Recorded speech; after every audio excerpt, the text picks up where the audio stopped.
तो बड़ा भारी युद्ध हो जाता है। मुझे लगता है ये गैर सोचा समझा, जिसमें बुद्धि का प्रयोग नहीं किया, गैर सोचा समझा तो नहीं, बुद्धि का प्रयोग नहीं किया गया इस कदम में। कोई भी बड़ी राजनीतिक पार्टी ऐसा कदम उठा ही नहीं सकती जिसको जरा भी समझ हो। सारी कहानी एक तरफ,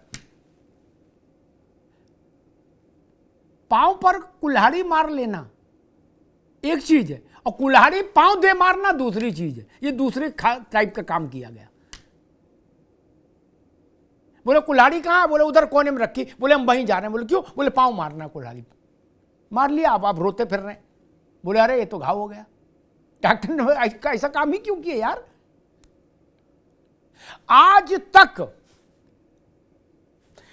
करीब 38-40 साल हो गए मुझे पत्रकारिता करते हुए। मैंने ऐसा प्रयोग नहीं देखा कि सार्वजनिक तौर पर पार्टी के नेता धमकाए जाए अध्यक्ष के द्वारा। बोले अब की किए ना तो देख लेना, हाँ लठ बजेगा। ऐसी मूर्खता कोई नहीं करता। कमरे में इससे ज्यादा बेइज्जतियां हुई हैं लोगों की, वो भी मैं जानता हूं। धर्मेंद्र जी की सरकार थी तो समाजवादी पार्टी तो वैसे भी प्रतापी है, तो इनके यहां कमरे में और कुछ भी हो जाता था कुंडी बंद करके। नावेद जानते हैं, आदमी निकलता तो लंगड़ा रहा है। नावेद ने कहा क्या? अरे बोले कुछ नहीं यार, स्टूल से लग गई। क्या स्टूल से नहीं लगी? गिरा कूच दिए। अब यार धर्मेंद्र हमको फोन करना, बता देंगे नाम, फोन करना। अब बीच में दो उंगली नहीं करो, ये सब ऐसे ऐसे मुझे तो आप मुझे जानते हो, मैं नाम बता दूंगा। ज्यादा बहस करोगे तो आपका नुकसान हो जाएगा। मैं यहां नाम ले दूंगा तो पार्टी वाले आपके पीछे पड़ जाएंगे। छोड़ो उन बातों में, कुछ चीजों में मौन रह जाया करो, आनंद लो। वो बाद में निकलते थे तो पूछो क्या हुआ? कहते अरे वो दरवाजा लग गया था पाँव में। ना दरवाजा तो नहीं लगा। मैं कई आईएएस अधिकारी बता दूं, नावेद भी जानते होंगे, लखनऊ भर में। क्या बोल बंद करो चटकनी। अरे तो प्रसिद्ध थे इस कार्यक्रम के लिए। अगले जी की बात नहीं कर रहा हूं, लेकिन एक प्रसिद्ध थे नेता, कुंडी बंद तुरंत करते थे। आदमी डर जाता था, कहता कुंडी बंद ना हो भैया, है ठीक है। लेकिन पब्लिक में यही कहा जाता था कि हमारी पार्टी के बहुत सम्मानित कार्यकर्ता है और समाजवादी पार्टी को इन पे गर्व है। वो लंगड़ा के चल रहे और नेता करे इन पर सपा को गर्व है। ये समझदारी है। ऐसी स्थिति नादानी तो मैंने कहीं नहीं देखी। आपको टीवी पे आके लंबतरानी मारने की कौन जरूरत थी कि बर्दाश्त नहीं करेंगे, दिस नहीं करेंगे, दैट नहीं करेंगे, संविधान और लोकतंत्र और क्या क्या जाने कहां कहां बड़ी बड़ी बातें उड़ेल दी। आदमी हंस रहा, कह रहा भैया है पगल है, कैसी बातें कर रहा हो। समझना होगा, वोट से पार्टियां चलती हैं, वोट से सत्ता आती है और वोट से सत्ता जाती है। मैं इस बहस में नहीं पढ़ रहा कि ब्राह्मण ज्यादा महत्वपूर्ण है कि कुर्मी ज्यादा महत्वपूर्ण कि ठाकुर के मुसलमान के, मैं इस बहस में नहीं पढ़ रहा। अगले पिछड़े हर व्यक्ति महत्वपूर्ण है आपके लिए। आपको चुनाव लड़ना है मेरे भाई। मान लीजिए देवेंद्र प्रमुख चुनाव लड़े और ये 1000 वोट से हार गए और इनके यहां 4000 ब्राह्मण थे, तो इनका तो कुंडा कर गए ब्राह्मण। घर के करोड़ 2 करोड़ ठंडे हो गए रुपया और 5 साल घंटी बजाओ। यही ना सच है। और मेरी बात समझने में जिनको दिक्कत आ रही हो,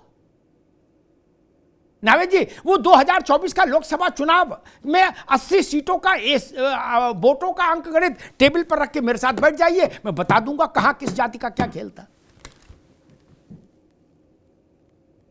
मैं कोई रॉकेट साइंस नहीं कर रहा ना कोई। और भाई मैं उतना हिपोक्रेट नहीं हूं कि मैं को नहीं देखिए वोट तो भारत के लोग देते हैं। मैं भाई उतना बने, मुझे माफ करो, आप मुझे कम अकल समझो, लेकिन मैं ये नहीं बोलूंगा देखिए वोट तो भाई साहब भारतीय नागरिक देते हैं। नहीं, मैं ऐसी मूर्खता नहीं करता। भारतीय नागरिक के आधार पर आज तक किसी को चुंगी की टिकट नहीं मिली, प्रधानी की नहीं मिली। टिकट लेने नावे जब लोग जाते हैं तो किसी नेता ने पूछा कि तुम भारतीय नागरिक को जाओ टिकट दे दी? नहीं ना। 3 बातें पूछी जाती है। कोई डराए तो निपट लोगे? बोले हाँ। माल पानी है? बोले हो। कितना लगा दोगे? बोले 3 करोड़। बोले ठीक है। जात कौन सी है और उस जात के वोट कितने हैं। अरविंद जी, सच्चाई यही, इसी 3 कसौटी पर सब पार्टियों में टिकट बट रहे हैं। क्या चेलों वाले कैटेगरी हटा दीजिए कि हमारा चेला है, वो अलग, वो हटा दी थोड़ा, बाकी 90% टिकट ऐसे ही बट रहे। नावे जी गलत तो नहीं कह रहा।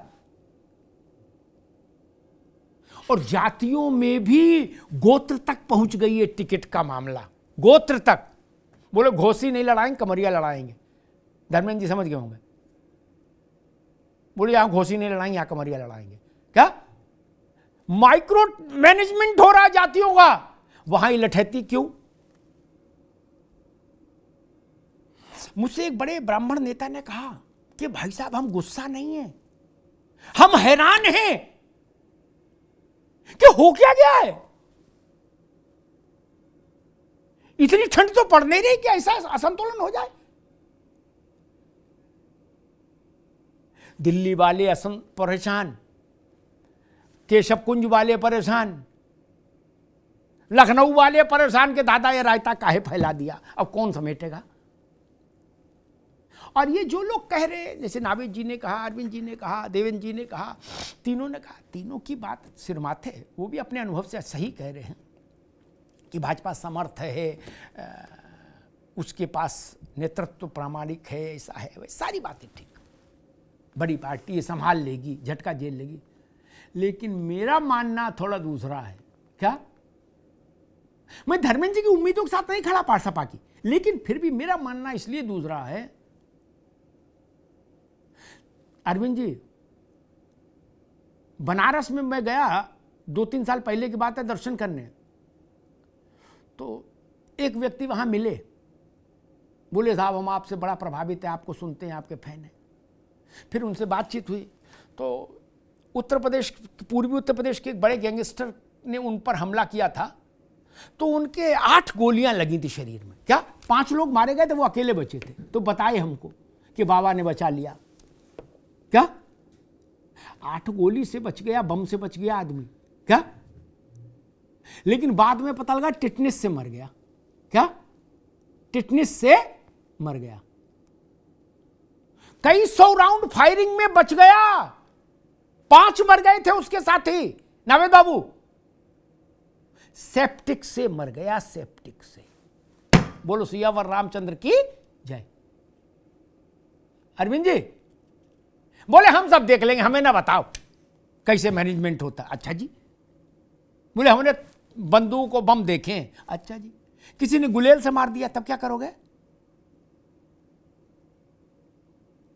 जिनकी उंगली पर सुदर्शन, उन्होंने विश्व को समझाने के लिए, धर्मेंद्र जी ऐसा नहीं कि वो मतलब उनको कौन मारेगा और कौन जन्म देगा, वो इस चक्र से परे है। लेकिन नारायण ने भी, अरविंद जी आप तो धार्मिक प्रसंगों को जानते हैं, बहेलिया का बाण अपने पांव के तलवे में क्यों चुना देवेंद्र जी। सिर्फ दुनिया को बताने के लिए कि सुदर्शन चक्र होने का भी अर्थ ये नहीं क्या कि आप मृत्यु से परे हो गए अगर धरती पर हैं, है? वरना जिनके पास सुदर्शन चक्र, वहां अहलिया बेलिया लग रहा, कबूतर मारने वाला कृष्ण को मार देगा।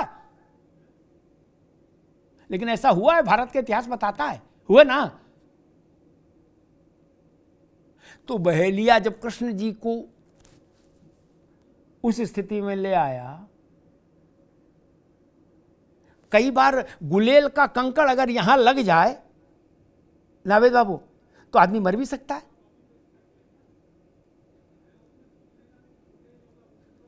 इसलिए मेरा निवेदन ये कि, और जीत हार पार्टियों का राजनीतिक नफा नुकसान गणित वो एक अलग विषय है।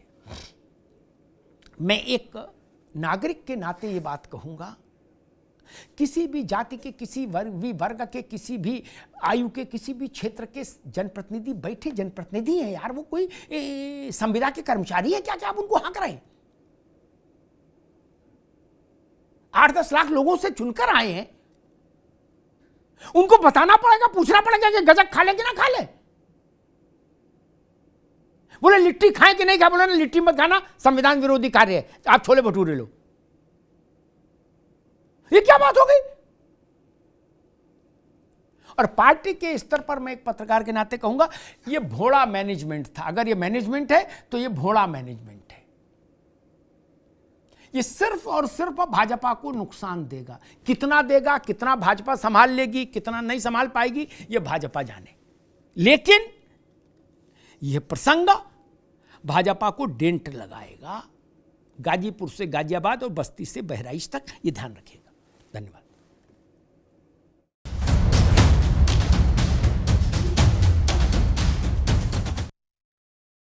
अब उत्तर चाहिए ब्रॉट टू यू बाय आरप्योर का हल्दी मसाला, मिर्च धनिया करे कमाल, सबका राजा आरप्योर मसाला। अब छोलिया हो या लोबिया, सफेद चने या काले चने, सब कुछ मजेदार बने। अब आया असली स्वाद। अब आया स्वाद। जब स्वाद के पड़े हो लाले तो MDH का चंकी चाट मसाला डालें। MDH का चंकी चाट मसाला। MDH MDH। अरे श्रीमती जी, कुछ तो सस्ता लो, बचत करो। नहीं श्रीमान जी, सब बढ़िया लो, रहने दीजिए। इसमें क्या खास बात है? थोड़े में ज्यादा स्वाद, यही तो है इसकी खास बात। वाओ मामा, क्या स्वाद है। अरे मेरे राजा, सबका राजा आरप्योर मसाला। मेरे पास है आरप्योर पाव भाजी का मसाला। आरप्योर पाव भाजी मसाला, पाव भाजी को टेस्टी बना डाला। सबका राजा आरप्योर मसाला। थोड़े में ज्यादा स्वाद, यही तो है इसकी खास बात। वाओ मामा, क्या स्वाद है। अरे मेरे राजा, सबका राजा आरप्योर मसाला। तो सस्ता लो, सब बढ़िया लो, इसमें क्या खास बात है? थोड़े में ज्यादा स्वाद, यही तो है इसकी खास बात। सबका राजा आरप्योर मसाला। डीएच का किचन किंग किचन में हो तो हम सब कुछ बना सकते हैं। बैंगन का भरता, आलू गोभी, भिंडी मसाला और भी बहुत कुछ।